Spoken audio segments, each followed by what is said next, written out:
Bai, behar gendun ez, pixkate ikusitxe hori, azkenengo garaipena bindala asko eta gendule eta nire ustez taldi lan hon bat ditzen zegoen, baina ez gendun irabazten ez, eta nik uste hori. Gaur, beste partidu askotan bezala lan hona jaule, egixe da, hori ez, momentu askotan sufritzituko dela, baloi gabe, eta gero baloiakin igual beste batzutan ez bezala gure aukerak edo gure momentuk aprobetxeko ez, eta nik uste horre ondala gaur klabi. Partidu parekatu bat, non eure momentuk oguk bintzet hor jakin egiole sufritzen, da guk geure momentuk aprobetxeko zela. Bai, askotan detaik izaten diez, partidu bat alde batera edo bestera eroten da benak, eta egixe da hori ez.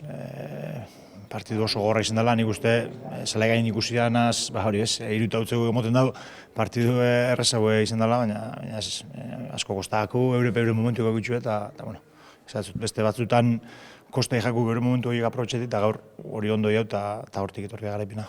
Bai, bueno, taldeak lehengo astekoa sufrituta ero go askokin afrontatu gaurko partidua.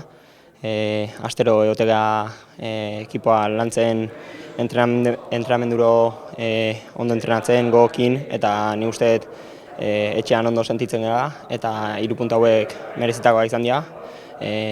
Presio ona indeu, eta nik uste 3 puntu hauek oso onak izan dira, ekipoa pixka bultzatzeko eta lanen segitzeko. Bai, bueno, futbolak beti batzutan ez dizu batzen indezun lan guztia, eta beste batzutan gutxikin patzaizu. Gaur merezitako partia izan da, 3 puntuak etxen gatu dira, eta ni uste horrekin geratu behar deula, eta hurrengo asteak egin ja preste hon, eta asten zehar lan egin, eta afrontatzeko hurrengo partida. Sí, bueno, sabíamos que iba a ser un partido difícil, al final veníamos del partido de Granada, que tuvimos un mal inicio, nos metieron los 5 goles y sabíamos que hoy, no sé si una final, pero era un partido muy importante y que teníamos que puntuar como sea. Entonces yo creo que hemos hecho una buena semana y hemos salido con todo y hemos tenido premio. Sí, la verdad que mejor no podía salir.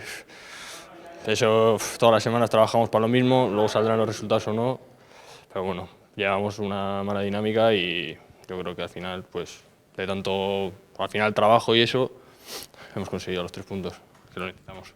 Sí, yo todo lo que sea ayudar al equipo, meter goles, siempre contento. Yo cada vez que salgo del partido tengo gol entre ceja y ceja y pues cuando se puede meter pues más contento aún.